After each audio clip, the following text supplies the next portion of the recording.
let me ask you to join me on a thought experiment, if you would. Let's imagine that you're an engineer, you're working in some company on some product, you're on your favorite code base, and you've noticed that people keep breaking your tests. Maybe this is because you've seen a bunch of bug reports, or your product has got flaky, or you've seen unreliability, and you've traced this back to, you have a test suite, the test suite is catching bugs, and then people are just landing diffs, pull requests anyway. What do? You're an engineer, you've been tasked with fixing this. So the good news is we're in a room of consummate compliance professionals. And so I think the answer is obvious to all of us. And I'll walk through it just to make sure we're all on the same page. But this is not rocket science. Of course, we're going to introduce the tests review board. We're just going to ask engineers to do a short test impact assessment before they land any code. There's just a few dozen questions that they're just about what they're doing and why and what purpose it's for and whether they're a controller or processor and also why they're doing it again. Simple questions. And then after they've done their test impact assessment, we'll output some requirements. Maybe we'll figure out that they've changed some code on an Android app and we'd like them to open up the login flow and paste in the following username and make sure login still works. And so just to make sure that they did it, of course, we trust our product team, but we'll ask them to upload maybe a screenshot or a link to the test run or a video, and they'll submit this into our tests review infrastructure tooling. Now, of course, just submitting these things is no good, right? They go into dev null. You need somebody to go and look at them. But don't worry, we are consummate compliance professionals. So we have test engineers employed at the company.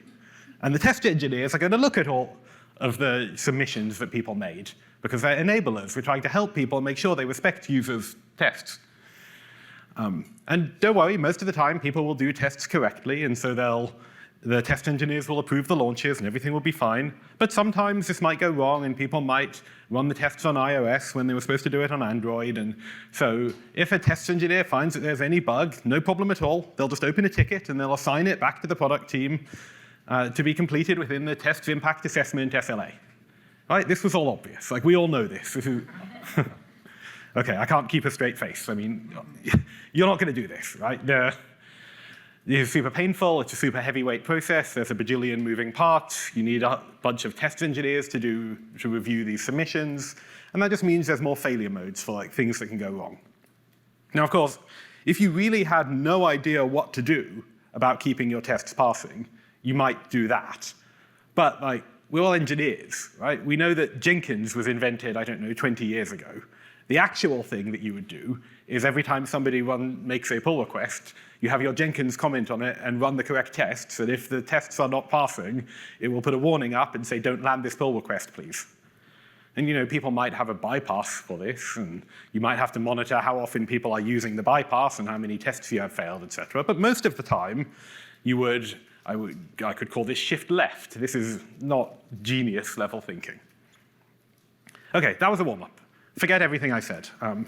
Let's imagine you're a privacy engineer, and you want your user's data to be available whenever a user asks to download it. This is a fairly standard obligation that we have for many global expectations. What do?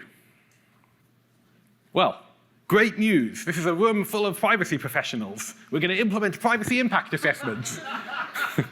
Engineers are just going to fill out a short questionnaire with a few dozen questions, and then that's going to add requirements, like make sure I see you're writing something in MySQL, make sure your database config has this flag on it. And then we'll just ask you to add a link from the MySQL table into your impact assessment, and we'll have a privacy engineer review the impact assessment, and you see my point. For example, for downloads, we actually gave a talk about this at PEPR a few years ago, but we have database schemas. If you want to make sure that all of your relevant personal information is included in download tooling, you can look at your database schema and inspect all the configs and see which configs are integrated into your download tools. And if somebody puts up a pull request asking you to add a new database table containing what you believe to be relevant information, and it's not integrated into download tooling, then put a warning on the pull request saying, hey, please don't land this. We think this ought to be integrated in download tooling. And there might be a bypass button, and if there's a bypass or a backlog, you might need to monitor how often this happens. But this is just a much more, I think, reasonable thing to do than to rely on privacy impact assessments to enforce downloads. Right. I want to say something about maniacs here. I have a confession to make. I think many of you may have the same confession, which is that I have done the first thing in the past. Thankfully, we avoided it for downloads, but there are many cases, at least at Meta, when we did do the first thing instead of the second thing. And I feel, some personal regret for doing this. Obviously, my point here is that you don't need to use impact assessments as the way to ensure you meet your obligations. You might have other tools at your disposal. And that's really the point I wanted you all to take away. I should introduce myself. Hello, I'm Kat, or Katriel. I'm a software engineer on Meta's privacy team. I've supported various risk teams at Meta. I've worked with deletion, access, retention, accessibility, various others. And I've seen this pattern happen a few times. And so when somebody new is joining the risk org, or when people ask me what I do, I have this sort of pithy answer I give, which is that as these compliance professionals, we basically have two jobs. Our first job is to make a list of requirements, and the second job is to enforce them all. Not rocket science. What's the first part? So in order to make a list of requirements, you have to understand external expectations. You have to figure out what people expect your company or organization to do. You might have to synthesize different pressures from around the globe, interpret them into technical details. Marek, wherever he is, gave a talk yesterday about how we do this at Meta. The second part, which is really what I'm talking about here, for everything on the list, you want to make sure that we actually do this. You want to enforce the requirement. And my point earlier is there is a simple strategy that works for any requirement that you want to enforce, which is whenever a product team comes along and wants to do a pre-launch review, you ask them some questions to figure out which requirements are relevant to them, and then you take all the requirements off your list that are relevant, package them up in a little bow, and hand them off to the product team and go, here you go, implement all of these. And this is often a reasonable strategy. In some cases, we have no better idea than to federate this work to whoever's building a feature. But my point is, and I'll say this same thing 5 different ways, there's no rule that says you have to do it that way. Maybe that's the best decision. Maybe you really think that risk review or impact assessments or pre-launch reviews are the best way to implement a requirement. Or maybe you have a better idea, and we are allowed to do other things. Obviously, the reason I care about this is that impact assessments have upsides, but they also have downsides. I'm sure you all know or can imagine ways in which they're painful. For years, and still to some extent today, Meta's risk review process required quite a lot of manual, repetitive work. People, experts, would spend hours for each review filling out our intake form, which ballooned into dozens of questions, copy-pasting information into that, just to get a review started. And then a number of different humans would then weigh in on this review before anything could actually ship. And we do tens of thousands of these reviews a year, very big company, and so this really does add up. I opened with the example of letting users download your data. I feel at this point, Meta talking about bananas is a PEPR obligation. So I put bananas in. But there are lots of styles of requirement for which you don't have to use an impact assessment. I listed a few here. Uncoincidentally, many of these we've given talks about at PEPR over the years. But you've heard from other people too. I thought Philip from Canva gave a great talk about automated audit last year and how you can ensure that your retention and deletion policies are configured correctly. If you have the ability to monitor that your retention and deletion policies are configured correctly, that's great. You don't need to bother people in impact assessments about them. Ensure that your automated audit is passing. Maybe if it fails on a pull request, have it comment on the pull request to stop people landing it. But then you don't need to, in the impact assessment, you can just say, don't worry, we handle deletion and retention policies centrally. And doing that doesn't just help your reviews move faster or more consistently, although it certainly does do that. But also, at least in many cases I've seen, it actually does drive better outcomes for people. We're often better at ensuring that we gather consent for banana data if we have one central place where we enforce all the cases that ought to be gathering this consent than if we rely on risk review to detect them all. I don't want to be too much of a downer on impact assessments. I know this was a bit of a dunking on them. Impact assessments are a pretty reasonable tool to use in some cases. And so I wanted to spend a couple minutes talking about when I do think they're a good idea. The first one I have here is, I would call this not having a good coverage plan, or a way to detect what sort of thing you want to enforce.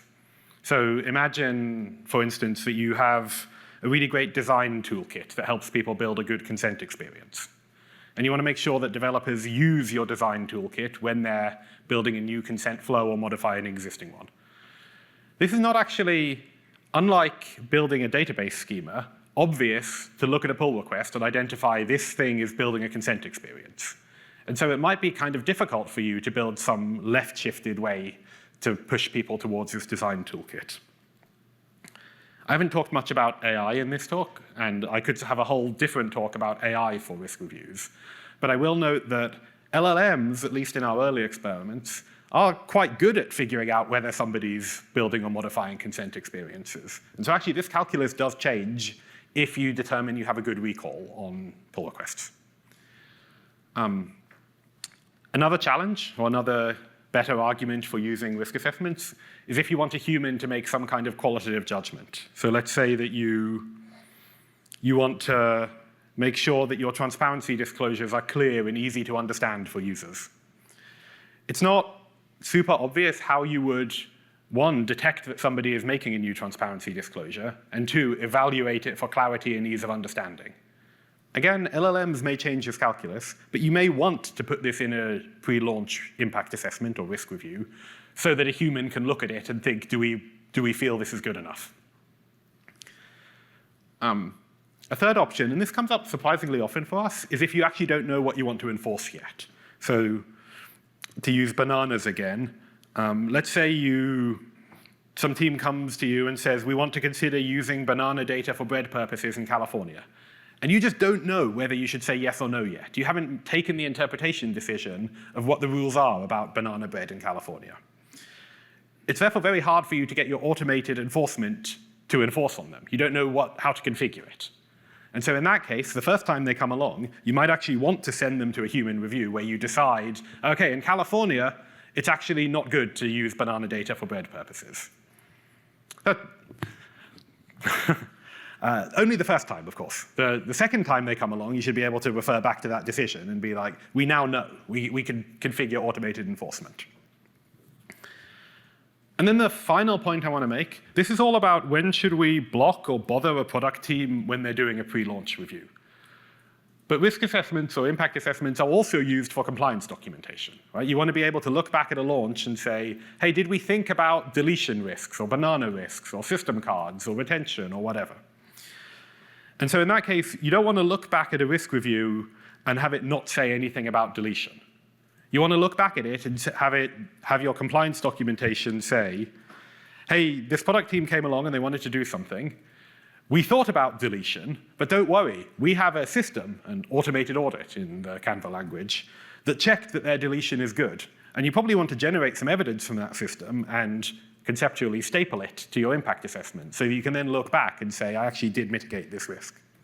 And that you should do for all of your requirements that are relevant, whether or not they are covered by a centralized control.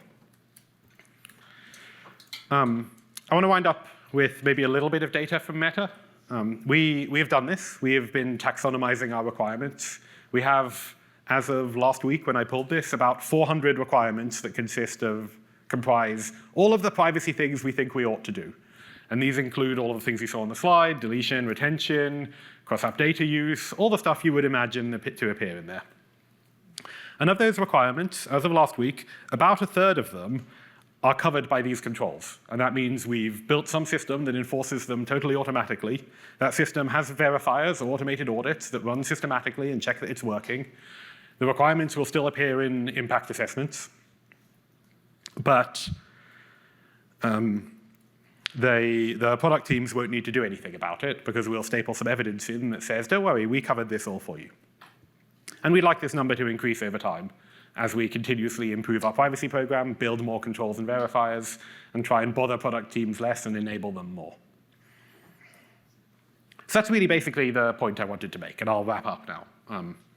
I think of our job as compliance people to do two things: make a list of all the requirements that we want our organization to follow, and enforce that we follow them. Impact assessments, risk reviews, are a great tool for this. You can use them. They're available at our disposal to help enforce that teams do things. But they're not always the right tool. And if we take away nothing else, consider whether you actually think this is the right tool for the job or whether we should do something else. Thank you.